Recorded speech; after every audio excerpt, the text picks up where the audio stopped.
লোককথা অনুযায়ী রানা ছিল চতুর ভয়ঙ্কর ডাকাত যে 1800 শতকে এই অঞ্চলে দস্যুতা করত। শুধু তাই নয়, বিভিন্ন অঞ্চলে ডাকাতেরা প্রচলন করে নানান কাহিনী, যেমন রাজা ডাকাতের রাজা কালীমন্দির,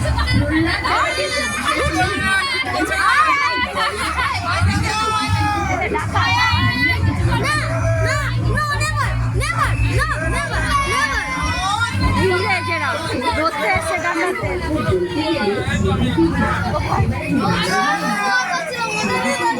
গলা নিয়ে সবাইকে ভয় দেখাবো।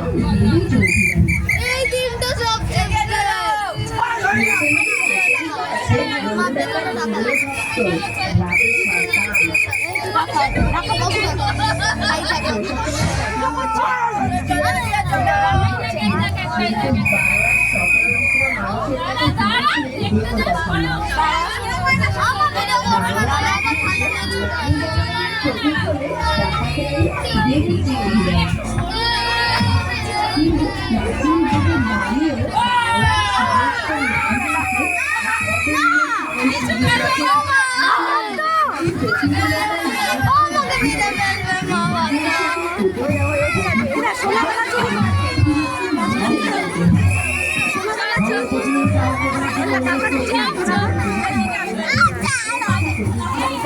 গয়নাগাটি চুরি করেছে।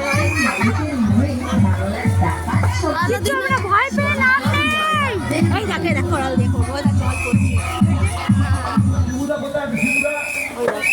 গয়না ওই যে সব চুরি করেছে, লুট করেছে। সব ডাকাতি চুরি করেছে না, ওই যে জল দিচ্ছে ঝর্ণার জলগুলো। চলুন চলুন, ওই দেখ গয়নাগাটি সব চুরি করেছে। এদিকে ওই আবারও চুরি করেছে, কত ধন সম্পদ ডাকাত চুরি করে। এমা কুলারটা দেখা গেল তো ছবিতে।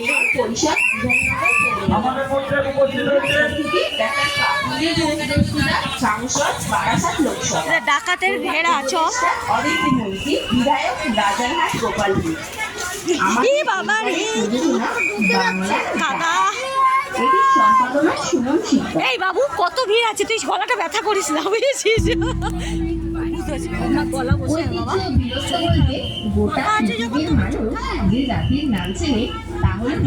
দেখ এই যে এগুলো সব মানে বাঙালির বীরত্বের এক অন্যতম প্রমাণ।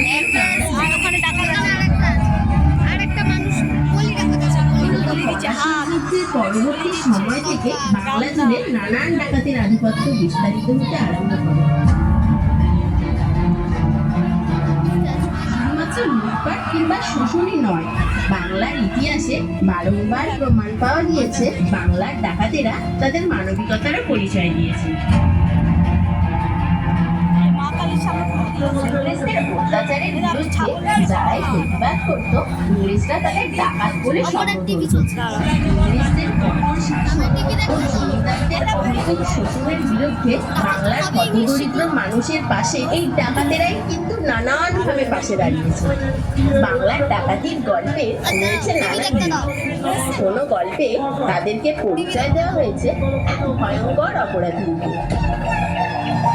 তাদেরকে এক অসীম মানবিকতার প্রতিচ্ছবিও বিদ্যমান। যেমন এই তালিকায় প্রথমেই নাম আসে মুর্শিদাবাদ জেলার এক বিখ্যাত ডাকাত কাছ থেকে লুট করে গরিবদের সাহায্য করত। তার চরিত্র লোককথার বাংলার রবিন হুড নামেও পরিচিত। এছাড়াও দক্ষিণবঙ্গের গোপাল ডাকাত ও বর্তমান বাংলাদেশের বাঙালির হৃদয়ে এক চিরন্তন আসন গ্রহণ করে নিয়েছিল বিখ্যাত ডাকাতের নাম, যেমন দক্ষিণ কলকাতা বর্তমানের মনোহরপুর। এছাড়াও রানাঘাটের নামকরণের পিছনে রয়েছে মূলত এক ডাকাতের নাম।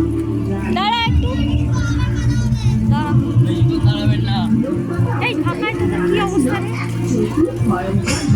যে 1800 শতকের শেষ ও বলেন কি শুধু তাই নয়, বিভিন্ন অঞ্চলে ডাকাতেরা প্রচলন করেন নানান কালী পুজো, যেমন টাকাটা ভালো আছে,